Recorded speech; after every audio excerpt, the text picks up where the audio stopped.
grabar. Ahí empezamos. Entonces, esperen que abro esto.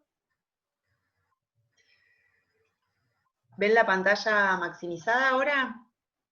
¿Sí? Perfecto. Muy bien. Entonces, esto se focaliza en los casos, en 4 casos latinoamericanos, el análisis que vamos a revisar, y de vuelta tiene como punto de partida o como principal fuente de información estos diagnósticos regionales en su última versión para cada caso, si bien, como saben, esos diagnósticos son sobre todo el sistema de servicio civil a nivel nacional en cada país. Hay referencias, obviamente, al segmento directivo, con lo cual aprovechamos esa información para hacer la comparación entre los casos. Entonces, en ese famoso libro, que ya lo revisamos, lo tenemos como, no digo en la mesita de luz, no digo que ustedes lo tengan en la mesita de luz, pero por lo menos lo tenemos como referencia como más central a lo largo de las clases que estamos teniendo del curso. En las recomendaciones, hacia el final de ese libro, hay una serie no es un recetario, al contrario, es como algunos ejes de cuáles son los aspectos a tener en cuenta para mejorar la situación de los servicios civiles en América Latina, y si se fijan, ahí está resaltado, una de las recomendaciones que aparece es profesionalizar el espacio directivo. Y no sé si recuerdan que también lo vimos esto, las recomendaciones no están dadas en ese proyecto, en el sentido de, bueno, esto es tu lista de supermercados, tenés que ir tachando todo lo que haces, porque esto lo tiene que hacer todo el mundo, sino que la recomendación varía según el nivel de desarrollo que el servicio civil tenga. Algunos aspectos son complicados de abordar si uno no tiene alguna organización, orden mínimo en el servicio civil. En este caso, fíjense que aparece no como prioridad 1, pero sí como algo abordable en cualquier nivel de desarrollo del servicio civil. ¿Y esto por qué? Porque aún en servicios civiles muy rezagados, puede ser una oportunidad, a veces por cuestiones de la red de actores y los puntos de veto en la reforma del servicio civil, focalizar en el segmento directivo puede ser un puntapié para empezar a trabajar la profesionalización del empleo público en general. Entonces, trabajar como por separado con ese segmento, aún en niveles de menor desarrollo, puede ser una estrategia razonable. Otros puntos ven que no se recomiendan en niveles bajos de desarrollo del servicio civil, pero este es un caso que atraviesa niveles de desarrollo del servicio civil. Y aquí está la referencia concreta de lo que vamos a ver ahora, tiene que ver con esta publicación, este análisis que hicimos con Mechi Llano y Conrado Ramos. Conrado es ahora el director del servicio civil en Uruguay, desde el año pasado. Él también, Mechi, trabajan mucho esta cuestión de los procesos de profesionalización, pero mirando las tendencias al patronazgo y el clientelismo y tratando de explicar cuáles son esas trabas, esas barreras, para hacer en ese análisis de actores y de posibles puntos de veto, encontrar mejores estrategias para que las reformas se sostengan. Por eso el interés, y por eso nos aliamos para el trabajo, porque la intención era, a través de esta información como más operativa de los casos que estábamos estudiando desde los diagnósticos de servicio civil, podía ser piola revisar estos temas que tienen que ver más con el sistema político, el presidencialismo, causas que tienen que ver ya con cuestiones institucionales y que pueden estar trabando o abriéndose de pronto ventanas de oportunidad ante ciertas situaciones para trabajar en la profesionalización de este segmento en particular. Y luego también les comento, en la revista Estado Abierto, que edita el INAP, bajo la dirección de Oscar Oslak, también nos pidieron una contribución, y también fue el año siguiente, en 2018, es otra perspectiva que es más descriptivo, pero también tiene referencia a estos 4 casos, digo para que sepan. La información ahí, la descriptiva no está actualizada, son los mismos datos, pero hay otra publicación en relación a esto. Se los digo simplemente para que lo tengan en su radar, no porque haga falta que revisen todo este material, simplemente para que sepan que ahí está. Y ahora, veamos cuál es como el fundamento de todo este rollo, de por qué nos interesa mirar a ver si me deja mostrar, acá, con el mouse, mirar este segmentito en particular, de directivos. Uno puede hacer como una imagen gráfica de la administración en este sentido, ¿no? En términos de Mintzberg, si tuvieron referencia a este autor, es un capo de las organizaciones en general, teoría de las organizaciones en general. Él habla de un ápice estratégico en las organizaciones. En el Estado eso está ocupado por las designaciones políticas, claramente. Todos los países tienen su reserva de cargos de confianza. El tema es en América Latina hasta dónde eso permea hacia segmentos que supuestamente desde la normativa están previstos para ser cubiertos por personal a través de concursabilidad o designaciones meritocráticas, pero eso es otro rollo. Pero la realidad es que siempre hay un ápice estratégico ocupado por personal de confianza. Luego estos cargos que tienen personal a cargo, que toman decisiones más vitales en la organización, que están más articulados con la estrategia organizativa y demás, el segmento directivo y los mandos medios, y por debajo el segmento de carrera administrativa, que puede alcanzar a algunos niveles de mandos medios, pero que en muchos de los países se distingue de este segmento. No en todos los países sucede esto, pero en muchos lo que se hace es que se establece un sistema específico o reglas particulares para este segmento intermedio, esta bisagra entre la política y el personal de carrera estándar, digamos, la carrera de progresión más como sistema de promoción desde abajo hacia arriba. Es un segmento en el cual se habilita el ingreso a la administración a través directamente de este nivel. Entonces, lo que hay aquí la tensión que hay siempre es entre estos dos principios, ¿no? El término está en inglés, suele aparecer en la literatura en inglés. Hay una intención de traducción que es medio rara, no sé si la habrán visto, que es respondibilidad. Es muy rara la palabra, pero la idea de responsiveness tiene que ver con responder al mandato democrático de el poder político que está representando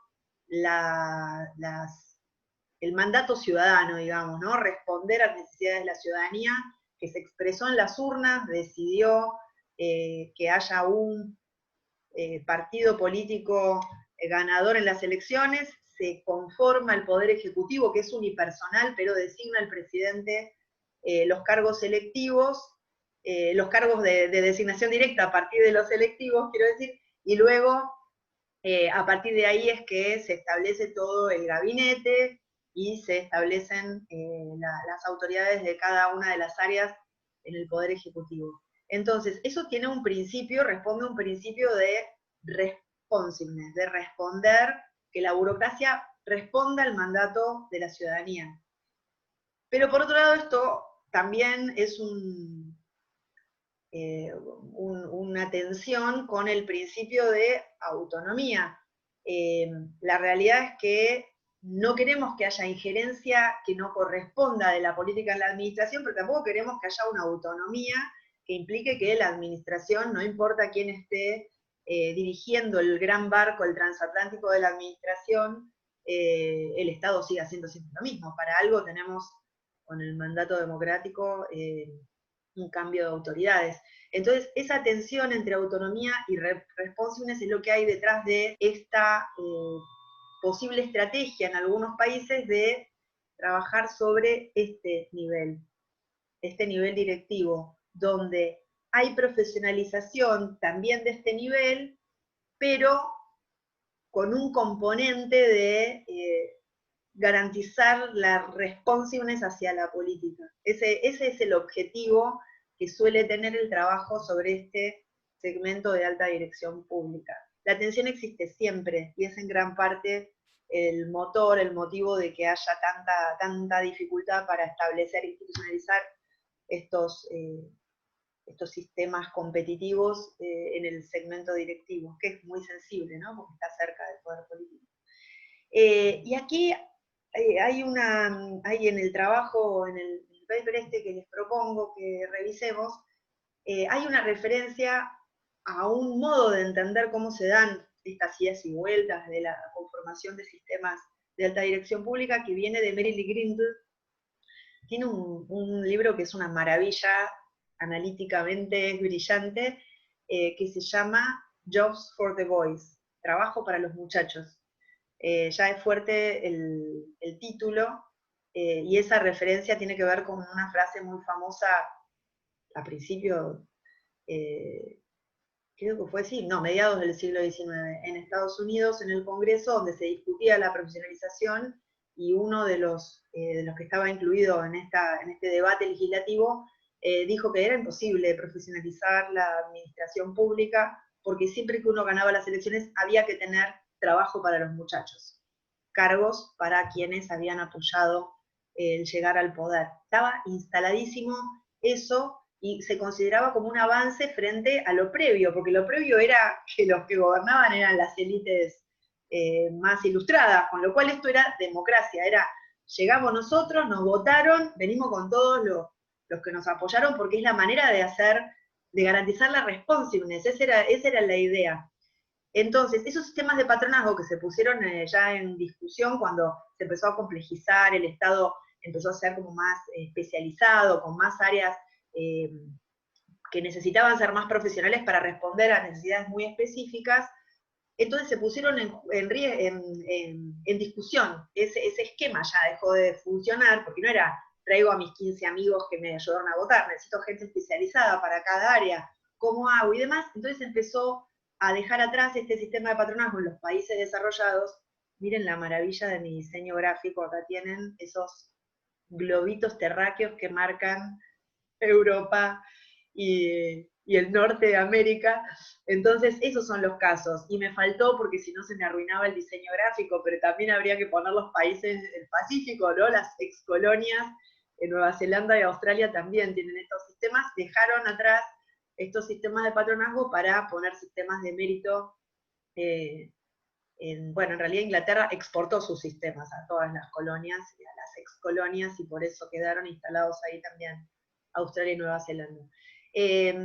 Pero bueno, el asunto es, esa lógica que conocemos, que nos quedó, ¿no? Pasaron de los sistemas de patronazgo al sistema beberiano, dejaron atrás esas buropatologías famosas que siempre hablamos, o intentaron dejarlas atrás para pasar a sistemas profesionales. Eso sucedió en los países más desarrollados, pero la realidad es que en los países que seguimos luchando por lograr mejor situación de desarrollo económico, humano, social y demás, no se ha dado así tan prolijito como se ve en perspectiva histórica, revisando hacia atrás lo que pasó, le ponemos esos nombres simpáticos y tenemos el hacia atrás explicado. Ahora, ¿qué está pasando en nuestros países? Que vamos y venimos con esto. Grindel lo que propone es que en realidad lo que sucede es que en las instituciones, cuando se intentan aplicar en estas situaciones sociales y políticas más en ebullición, lo que pasa es que estas instituciones, no solo el servicio civil, también otras, pero ella lo aplica, este sentido, este marco analítico lo aplica a la constitución de servicios civiles, lo aplica a esto.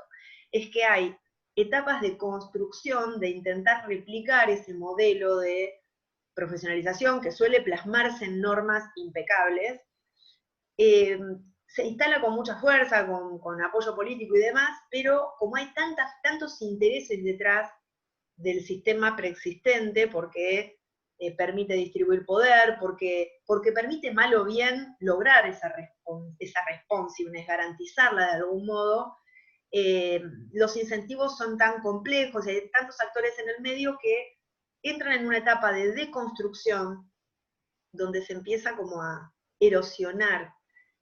Ese intento que hubo se empieza como a aflojar, a no terminar de instalarse en las prácticas cotidianas, y después de un tiempo, cuando ya la cosa está medio famélica, vuelve en algunos casos a reconstituirse o a encontrarse la vuelta para, frente a algunos embates del poder político o del poder burocrático, ojo, viene de los dos lados.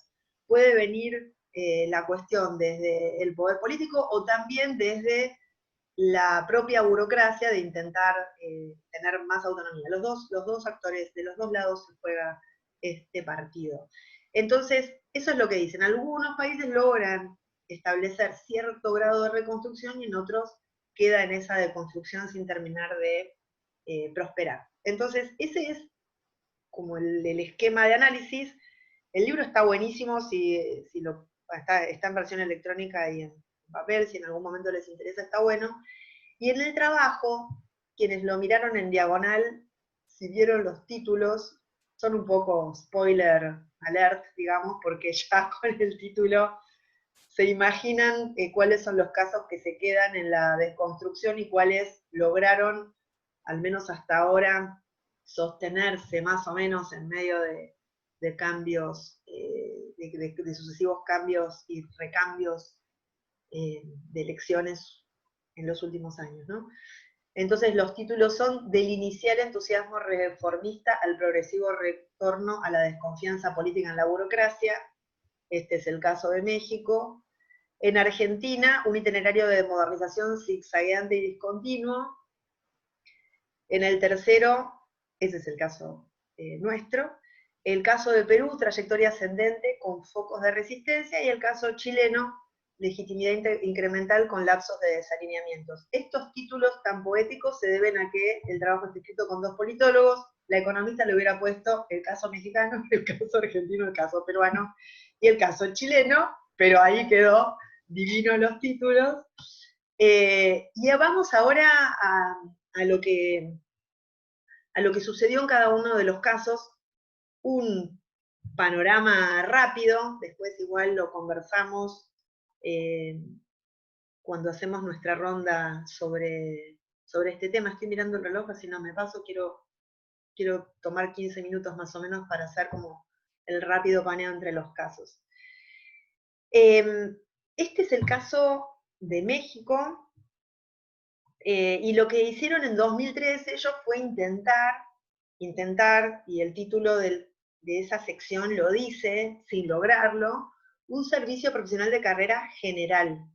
Esto fue después de 70 años de gobierno del PRI, llega el PAN, y en su agenda gubernamental estaba muy fuerte esto de acá está instalada una cantidad de gente, acá hay nepotismo, clientelismo, de todo, porque han estado décadas y décadas en el poder, con lo cual esto hay que revertirlo, era parte de la agenda de gobierno, así que llegaron y montaron un sistema que todo el mundo estaba mirando porque era muy impresionante. Fíjense que la intención era llegar con el sistema, con este SPC, a 36.000 cargos, una barbaridad. Y como el foco estaba en la transparencia, lo que armaron fue un sistema muy, muy fuertemente basado en la tecnología. Las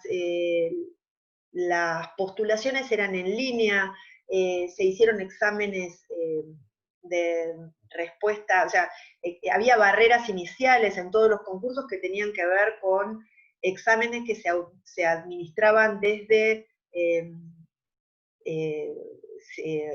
corrección automática con multiple choice y demás, como para ir pasando barreras para llegar luego a etapas más personalizadas de entrevistas online, y luego, ya cuando quedaban pocos candidatos, todo esto con muchísimo presupuesto, donde había también, una vez que se llegaba a las instancias últimas, les pagaban los viáticos para que se movieran a la capital para hacer los exámenes, o se mandaba gente a tomar exámenes a otros distritos. Una movida muy impresionante. En ese momento fue como todo el mundo mirando qué es lo que estaba pasando en México, con mucho apoyo político, mucho presupuesto en ese momento. Y la idea era lograr a través de todos estos mecanismos una barrera a la captura política, y comenzaron con un segmento, empezaron con algunos cargos, no abrieron todos los concursos juntos, obviamente, pero la intención era, armamos un sistema que después se pueda replicar para todos los cargos, medios y altos. Era una reforma de muy amplio alcance, pero no llegaba a toda la administración, y hay un motivo muy sencillo. Yo no sé si los mencioné en algún momento antes, pero si tienen oportunidad de abrir la Constitución de México en sus computadoras en algún momento, van a ver que tiene una extensión exorbitante.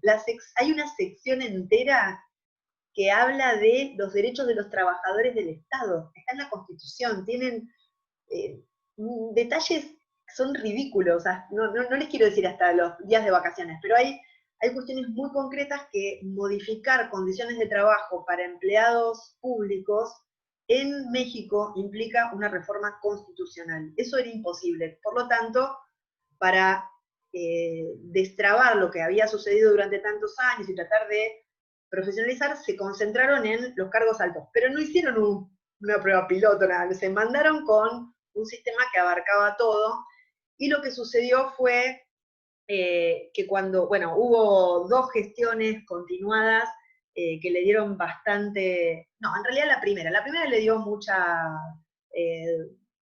fuerza, pero cuando hubo el primer recambio, incluso también dentro del mismo PAN, un primer recambio, ya la segunda gestión ya empezó a decaer, y la tercera ya lo dejó morir, y cuando hubo cambio de vuelta, que asumió nuevamente el PRI, se imaginan que, bueno, no el PRI en realidad, una recomposición, dejaron atrás toda esta movida por completo.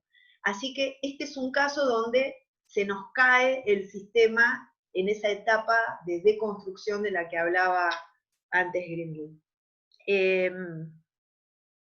Bien. El caso de Argentina. Aquí lo que hicimos fue tomar los 2 intentos de profesionalización del segmento directivo específicamente que hubo, que son el cuerpo de AGES, que como saben, y yo partimos de ese grupo, así que conocemos como muy de adentro la experiencia, el cuerpo de administradores gubernamentales en su momento, que cuando se creó, la intención era llegar a que tuviera 1.200 cargos. Esa era la intención inicial, ¿no?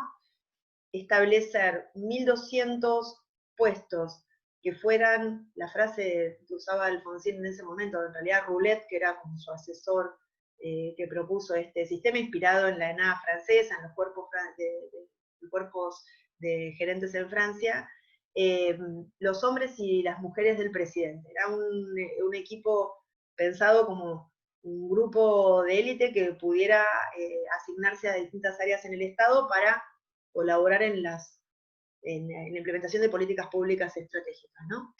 Entonces, desde ese lugar se había planificado para 1.200 cargos, pero lo que sucedió fue que cuando se hicieron 2 convocatorias, había 70, casi 100 administradores gubernamentales ya empezando a operar en el Estado, cuando se establece el famoso SINAPA, que es como el antecesor del CINEP que conocemos ahora, que tenemos ahora en el Estado Nacional, que este sistema, justamente hubo un grupo de administradores gubernamentales trabajando en su diseño, así que en parte hacemos esa broma dentro del cuerpo de AGES. Tenemos cierta responsabilidad en que también haya quedado como más rezagada la iniciativa de este cuerpo transversal, porque justamente por el modo en que está diseñado con ese segmento de funciones ejecutivas, con un sistema específico de dirección, quedó como medio, como, no contradictorio, pero como superpuesto con a dónde se iban a asignar estos AGEs, que justamente iban a coordinar y dirigir áreas prioritarias en el Estado cuando había estos segmentos. Algunos AGEs, de hecho, concursaron en algunos de estas funciones ejecutivas y quedaron durante ciertos periodos que asumían estas funciones directivas con una licencia por cargo de mayor jerarquía, medio raro, porque en realidad no era de mayor jerarquía, una cosa, se dieron situaciones como medio extrañas de esta coexistencia de los dos sistemas, porque no estaba calculado cómo articular estas dos iniciativas que apuntaban al mismo segmento, al segmento directivo. Entonces, cuando uno lo mira en perspectiva histórica, digamos, lo mira hacia atrás, es esto, que hay estrategias sucesivas, medio superpuestas, con objetivos completamente diferentes. Por un lado, el cuerpo de AGE lo que pretendía no era profesionalizar toda la función pública directiva en el Estado, sino democratizar la burocracia, empezar a generar cierta masa crítica con una cabeza de innovación y cambio que pudiera darle aire e innovación a la administración en esta nueva etapa, y estaba pensada como una estrategia gradual y focalizada, pero como en el medio apareció esta iniciativa de un sistema general, perdió fuerza, entonces dejó de haber incorporaciones, hubo 4 promociones, de hecho la cuarta y última promoción ahora cumple 25 años de haber ingresado al Estado, con lo cual se dan cuenta que los más nuevos tienen 25 años de gestión. Es una iniciativa que sigue siendo aprovechada en ciertas políticas específicas, son articuladores y promotores de iniciativas interesantes, pero de acuerdo a la inspiración que pueda tener una u otra gestión de recabar ahí dónde están esas experteces que han quedado ahí en ese grupo, que aparte es más pequeño porque ha habido retiros voluntarios y demás, y eso coexiste con este sistema de funciones ejecutivas que ya lo hemos dicho, no voy a entrar en esto porque ya lo conversamos desde la primera reunión, está agujereado el sistema a partir de las excepciones que terminan siendo la regla, la excepcionalidad en las designaciones.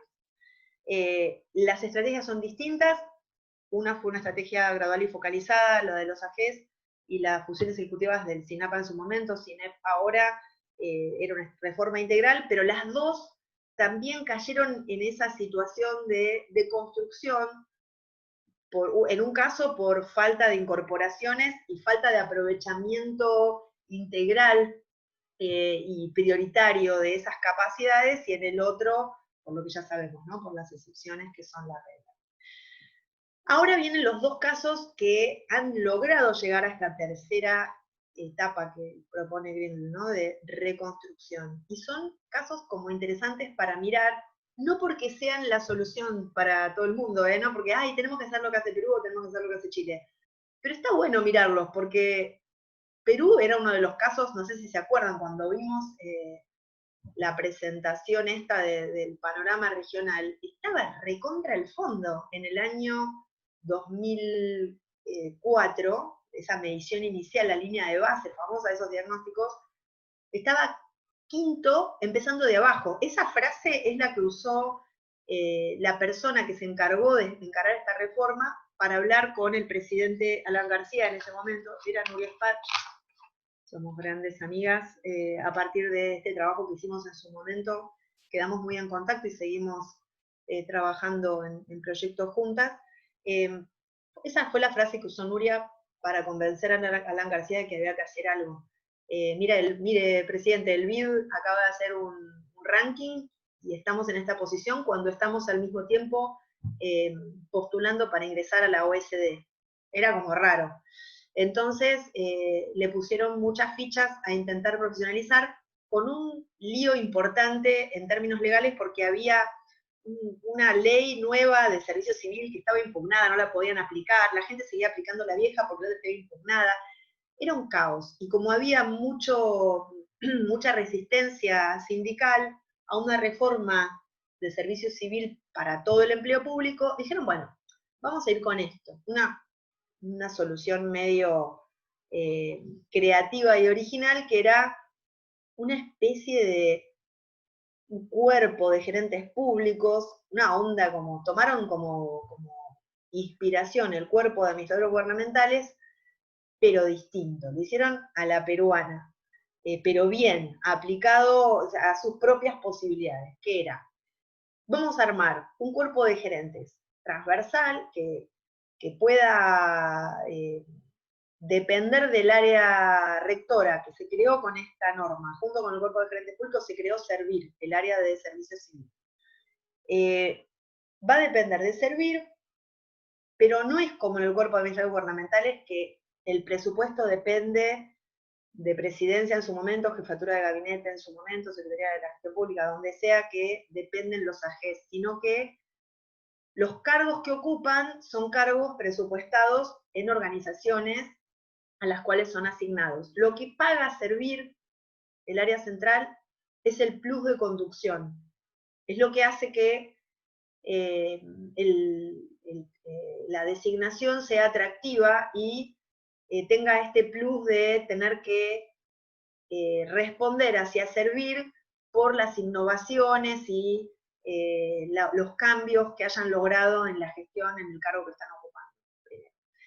Otra cuestión interesante es que no son solo para el gobierno nacional. Bueno, en los AGES pasó lo mismo. Finalmente terminaron haciendo convenios. De hecho, yo estuve trabajando para el gobierno de la Ciudad de Buenos Aires cuando, después de que se dio la nueva constitución y la autonomía de la ciudad, hubo un grupo de AGES que por un convenio con la ciudad fueron asignados al nivel subnacional, y hubo muchos AGES también en casos así específicos de ciertos proyectos en provincias, pero esto de movida dijeron, pueden ir a los niveles subnacionales. Esto es un país que no es federal, con lo cual, uy, estoy re mal, ya pasaron mis 15 minutos, pero no importa.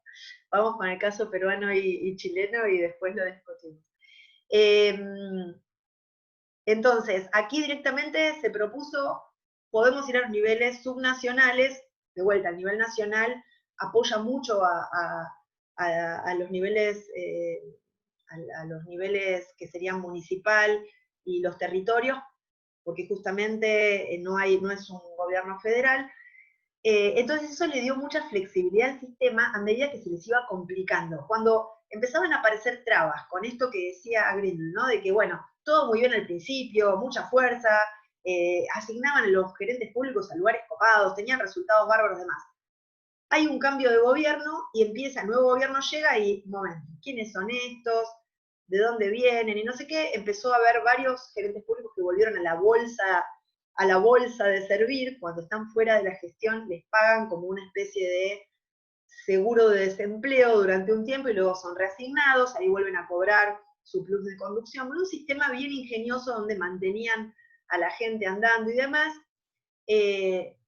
Entonces, lo que sucedió fue que en cada gestión le fueron encontrando la vuelta para, bueno, llega esta gestión, quiere priorizar el fortalecimiento de los niveles de la educación, bueno, vamos a poner gerentes públicos a trabajar en detectar dónde hay malversación de fondos por distribución de útiles escolares en el nivel descentralizado en educación.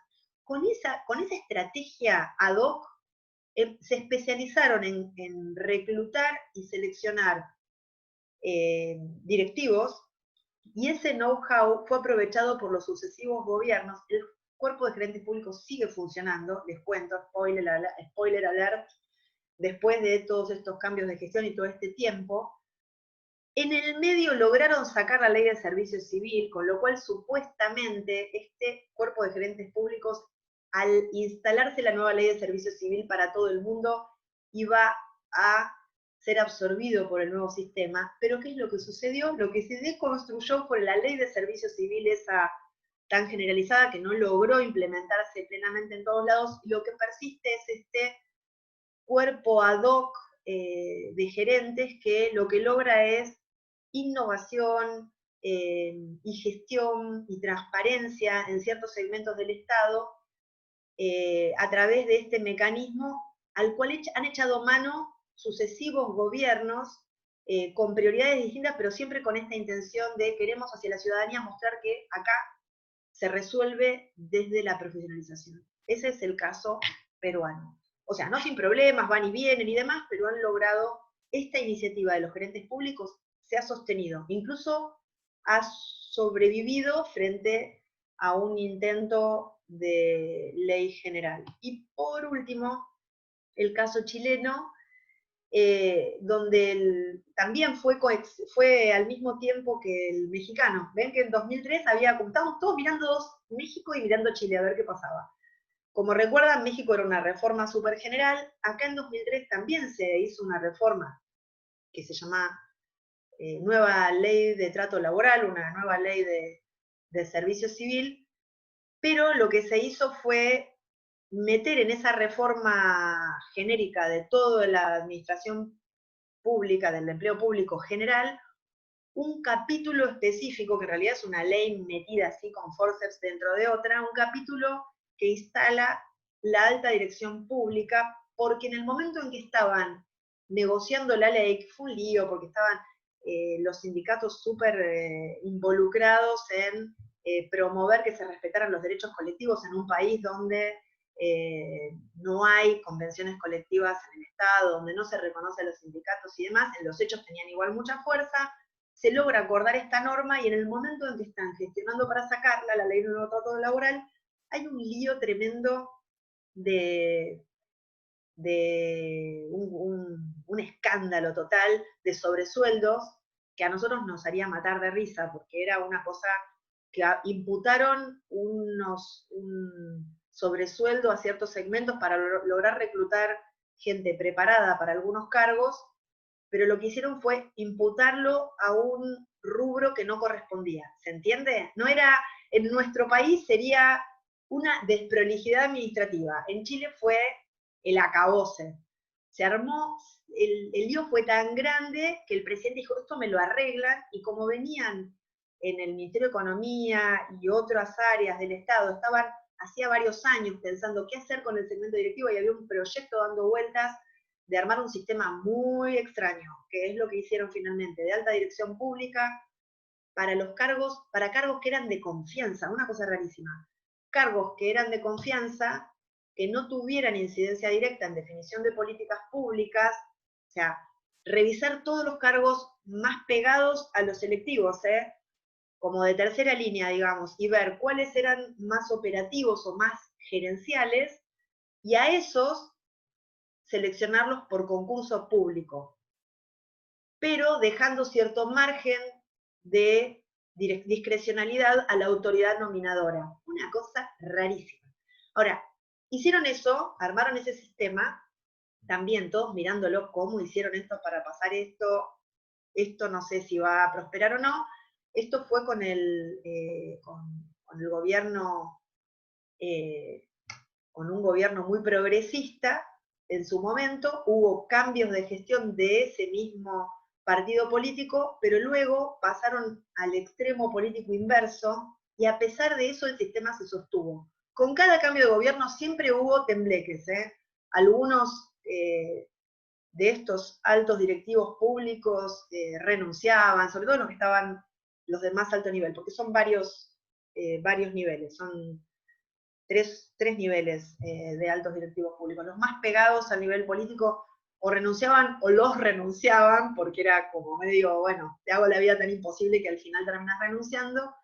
Pero después de eso, el gobierno que llegaba al poder se daba cuenta que estaba tan instalado, institucionalizado y tan hacia la ciudadanía bien visto que estuviera esto como respaldo, que terminaban buscándole la vuelta para continuar, y de hecho se volvían a atar las manos. Cuando aparecía alguna situación de excepcionalidad, como pasa siempre, ¿no? Buscarle, bueno, sí, mientras busco se me renunció el alto directivo, entonces voy a nombrar a alguien provisorio. Y resulta que después hago el concurso y el provisorio gana. Bueno, cuando empezaron a pasar esto, dijeron, bueno, no, nos atamos las manos de vuelta, los provisorios no pueden participar. Entonces siempre había alguna tendencia a esa deconstrucción, pero volvían a dar una pirueta en el aire donde volvían a encarar el sistema en el sentido del espíritu que tenía la norma inicialmente, que es preservar esta profesionalidad en este segmento donde la autoridad nominadora política se ata de manos y pudiendo nombrar a cualquiera, decide concursar. Es bien interesante la experiencia.